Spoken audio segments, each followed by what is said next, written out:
I have been watching Spider-Man. Have you guys ever watched Spider-Man? I have been intrigued. You have? What's the quote that everybody says from Spider-Man? Do you remember? With great power comes great responsibility. That sounds like a pretty good piece of wisdom, doesn't it? Does anybody know where that comes from? It comes from where? The Lord? Why do you say that? That is a good Sunday school answer. Some would argue that it came from Winston Churchill. Some would argue still that perhaps Voltaire in the 1700s had this as his quote. Maybe even more would argue that it goes further back in history to the 1600s of the nobility of France, but I would argue that it goes further back. I would argue that perhaps it comes from Luke 12:48, where we see Jesus telling the story of the servant leader within the household who was given power and then beat the other slaves. In Luke 12:48, it says, "From everyone who has been given much, much will be required.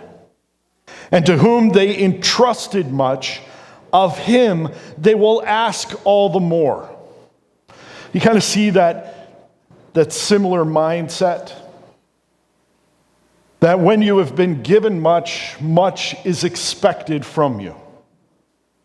And here within this passage, we see that with great power comes great responsibility.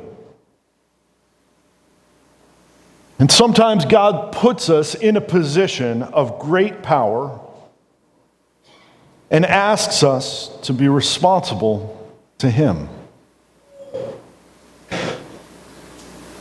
Think about your life. Think about your situation. Think about the things that you have done throughout your life. Has God blessed you? Have you seen God's blessing on your life? Have you seen where He's worked and where He's done great and awesome things in your time? And have you turned that over in worship and glory to Him? I think that becomes one of the great things that we get to do here on this earth, is that whatever situation we find ourselves in, no matter where we find ourselves in this life or in the life within this world, we have a great responsibility to turn towards God and give Him the glory for the situations we find ourselves in. God's blessings come with a responsibility. A responsibility to turn in worship to Him. A responsibility to continue to exercise our gifts, our talents, our abilities for God's glory. To be able to honor Him with all of our efforts, with all of the things that He's given us, with all of those things that we've been granted in this life. To turn them over to Him in worship. With great blessings comes even greater worship.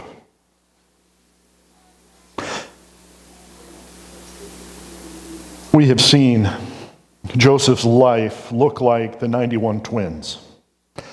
From the cellar to the championship in a single year. Joseph's life changes from being in prison to now standing before Pharaoh. And in standing before Pharaoh, he is given the opportunity to use his gifts, talents, and abilities for God's glory. And he points exactly to God in that blessing time to say that God is the one who gives interpretation. God is the one who has gifted me with the wisdom and understanding of how to share this with you. God is the one who is working all things out. So listen. And Pharaoh's response to him is very cool. The proposal seemed good to Pharaoh and all his servants. That is the beginning of the story of the 7 years of abundance for Egypt. That God had orchestrated and brought things to this right point, right here, right now, so that people would come to see what God was capable of doing for his people.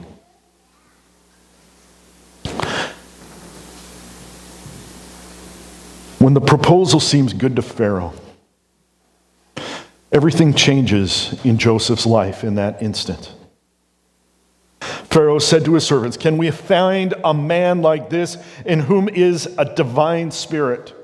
So Pharaoh said to Joseph, "Since God has informed you of all this, there's no one so discerning and wise as you are. You shall be over my house, and according to your command, all my people shall do homage. Only to the throne I will be greater than you." Pharaoh said to Joseph, "See, I set you over all the land of Egypt." Then Pharaoh took off his signet ring from his hand and put it on Joseph's hand and clothed him in garments of fine linen and put the gold necklace around his neck. He had him ride in his second chariot and proclaim before him, "Bow the knee." And he set him over all the land of Egypt. Moreover, Pharaoh said to Joseph, "Though I am Pharaoh, yet without your permission, no one shall be able to raise a hand or foot in all the land of Egypt." Then Pharaoh named Joseph Zaphenath-Paneah and gave him Asenath, the daughter of Potiphar, priest of On, as his wife. And Joseph went forth over the land of Egypt. This is a good proposal. A good proposal because God intervened. It's a good proposal because God said, "You know what? I'm going to interject myself within this story so that my people may be preserved." Because God interjected himself, first and foremost, by giving the gift of interpretation of dreams to Joseph. The supernatural ability to speak truth into people's lives when God communicates them through dreams. God gave Joseph the ability to interpret them. And because Joseph was able to interpret the dream, he was put in a position of being able to stand before Pharaoh. And God orchestrated this out so that Joseph, in standing before Pharaoh, was able to give a hard interpretation with a God-honoring opportunity. He saw all that Pharaoh had done and all that Pharaoh was about to do. And God gave Joseph the ability to speak truth into this situation so that Pharaoh would respond positively. A good proposal with God's intervention allows people to see God at work. And Pharaoh saw God at work within Joseph and recognized Joseph's ability, Joseph's talents, recognized what Joseph was about to do, and recognized that God's work and God's blessing had been on Joseph's life since he left the land of his parents.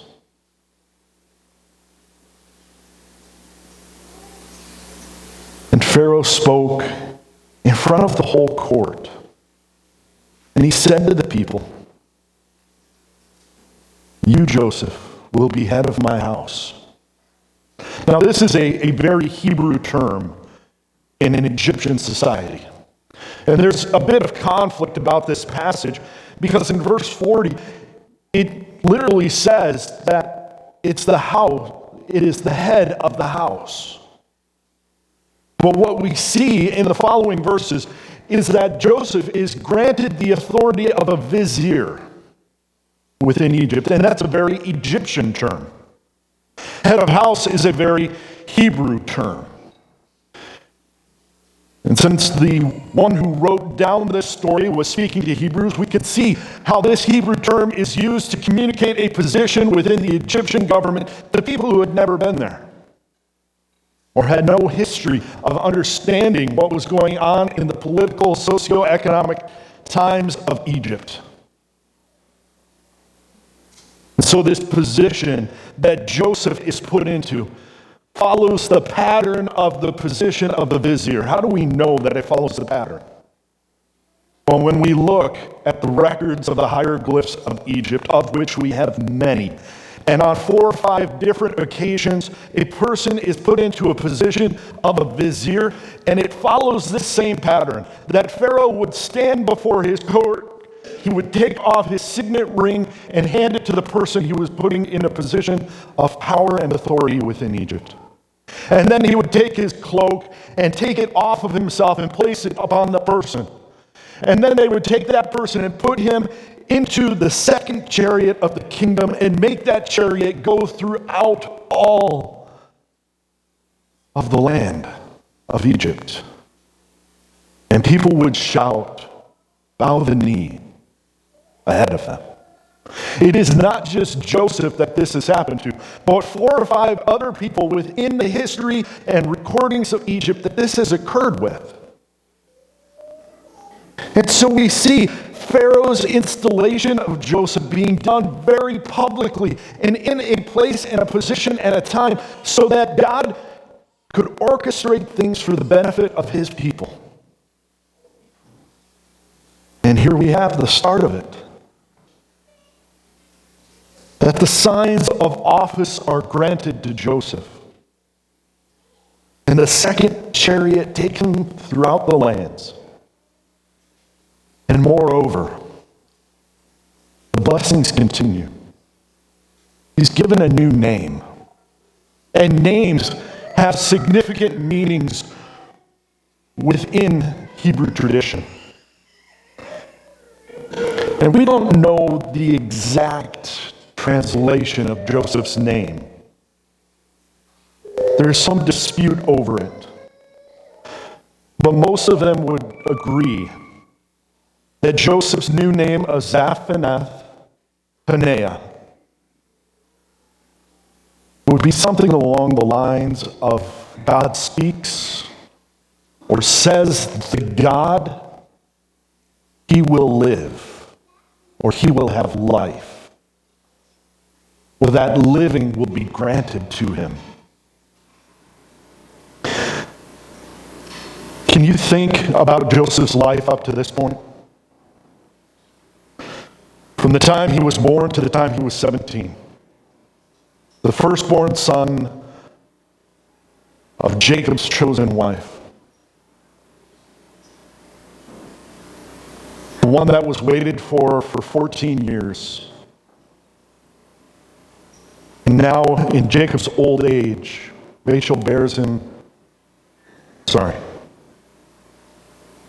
wife bears him a son, Joseph. And he is granted a position of authority. He is gifted in administration. And then he is rejected by his brothers. And he is mourned by his parents as he is dragged off into slavery. And without God's intervention, Joseph would have died there in the pit of either heat stroke, of either being beaten to death by his brothers, or by dying as a slave on traveling to Egypt. Without God speaking and saying, Joseph shall live, his life would have been lost. But God orchestrated this for a very specific reason. And it seems like Pharaoh knew exactly what was going on in Joseph's life. He knew Joseph's history. And for 13 years, Joseph served as a slave and in prison in Egypt. You don't expect slaves to live that long, and you don't expect prisoners to continue to live. But his name has been given and granted to him for those 13 years that he suffered as a slave and one under the authority of a people who were not his own. He's given a new name and a wife. He's given a wife whose name means belonging to Ner, the goddess of wisdom. Think about that for a second. He has granted a wife that is in a position of political power and authority, as her father is the high priest of On. And he has granted a wife from his children, one who is wise. God had to have intervened on Joseph's behalf in this instance, because Joseph took his wife and got to work doing the job that God had brought him for in that moment. You see how a good proposal with God's intervention allows people to see God at work, and it allows people to worship God even though they don't understand it. Pharaoh turned in recognizing God's hand upon Joseph's life and honored God for what he was about to do. Joseph, in his walking about, in his life, we now see that he is 30 years old when he stood before Pharaoh, king of Egypt. And Joseph went out from the presence of Pharaoh and went through all the land of Egypt. During the 7 years of plenty, the land brought forth abundantly. So he gathered all of the food, these 7 years, which occurred in the land of Egypt, and placed the food in cities. He placed in every city the food from its own surrounding fields. Thus Joseph stored up grain in great abundance, like the sand of the sea, until he stopped measuring it, for it was beyond measure.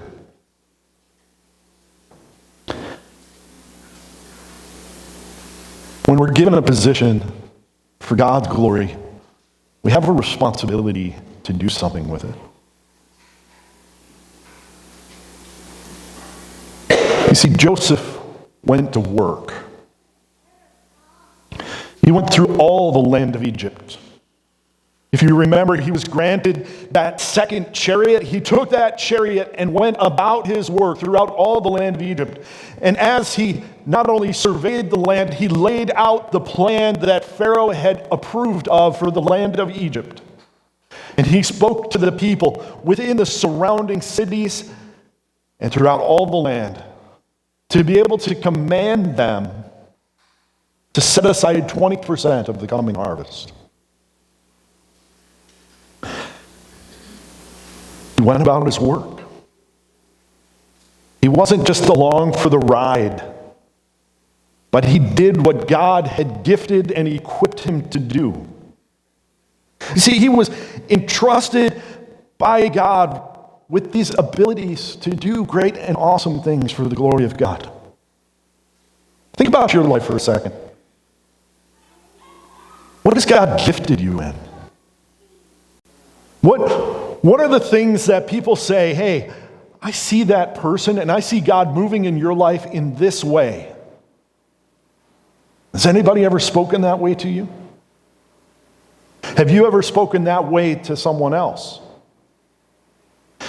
Are you able to identify for another person how God has gifted and equipped them and challenged them to be great for the glory of God? Because if we understand how God has gifted and talented us, then we can use those gifts, talents, and abilities for the glory of God. We can take those gifts and we can serve other people, and we can use it for sharing the glory of God with other people. I have this really unique gift called being a pastor. And I can go to the fair, and I can walk from one side of the fair to the other in about 6 hours. I don't know if you've ever experienced that, but about every 5 feet is somebody who says, hey, pastor, how are you doing? If you would like to do that with me, it took me 20 minutes to get from the gospel tent to the front of the industrial building. No, not even the industrial building, to the front of the new TDS Event Center. 20 minutes. I was stopped 4 times. I had to turn around because somebody was playing some music that I wanted to be at. Youth night was starting.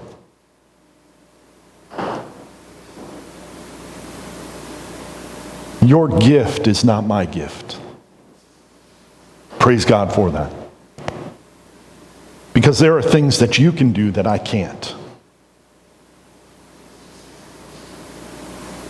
Because the gifts and the talents and the abilities that God has given you, He has orchestrated for His glory in this moment. And He wants to use you if you would be willing. If you would turn in worship to Him. Now He's going to do it either with you or in spite of you. And it's much better to join in with what God is doing for His glory than it is to fight against Him.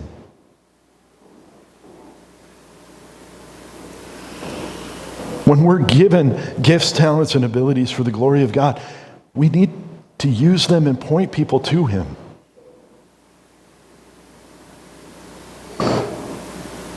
That's hard because it requires us to recognize that God's at work. It's hard because we have to recognize and acknowledge that God's work is in me and through me for His glory.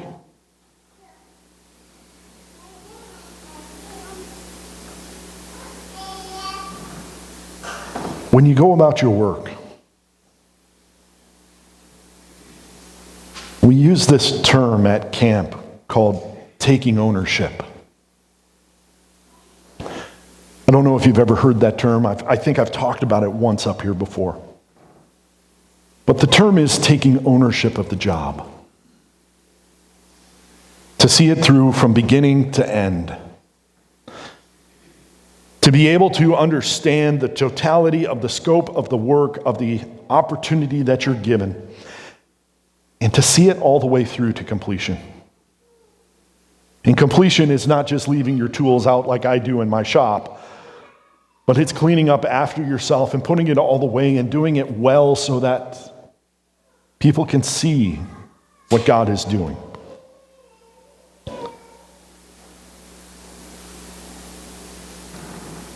When Joseph went about his work, he understood that he was working as unto the Lord. And not only working as unto the Lord, but working for the glory of God because Pharaoh was watching. And Pharaoh had entrusted him with this next step. And he was going to do things according to the will of God. And he went out from Pharaoh and took ownership of his job and gathered the food. 7 years of abundance was planned by God for Egypt and the entire Middle East.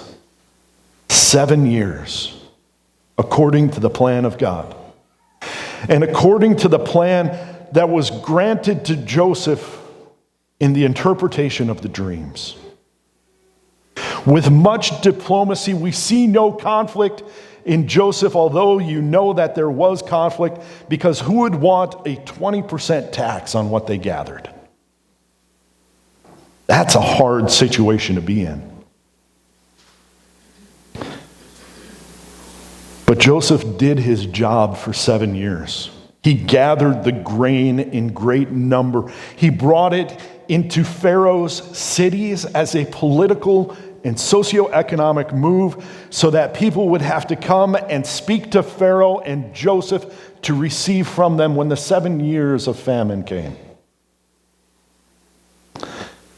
It's hard to think about famine when you're reaping a harvest that you've never seen before. It's hard to think that the mountaintop will never become the valley.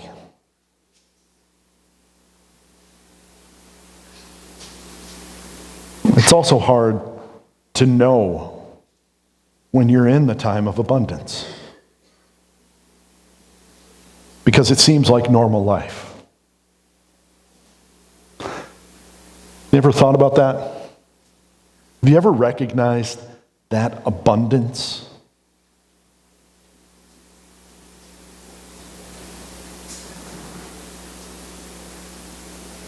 This past week, I've been blessed to be able to go to the fair a lot. Just about every day. I didn't go yesterday, but I'm planning to go today. Have you noticed the abundance at the fair? Have you walked through the exhibits? Have you seen the grain? Have you seen the flowers? The beautiful hosta leaves? Have you seen the animals and how fat and sleek they are? Have you seen the abundance? Does God get the glory? It's hard to see abundance when we don't have proper perspective.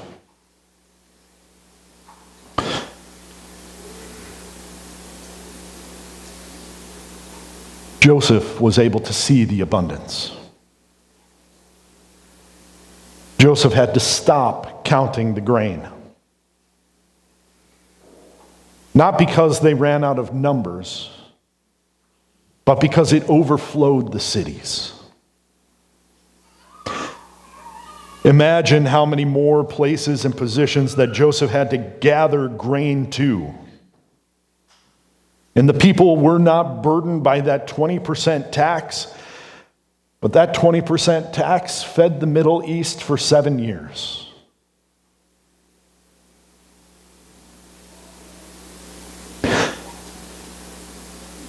Can you worship God in the abundance? We see Joseph worshiping God with the abundance. Starting in verse 50 through 52.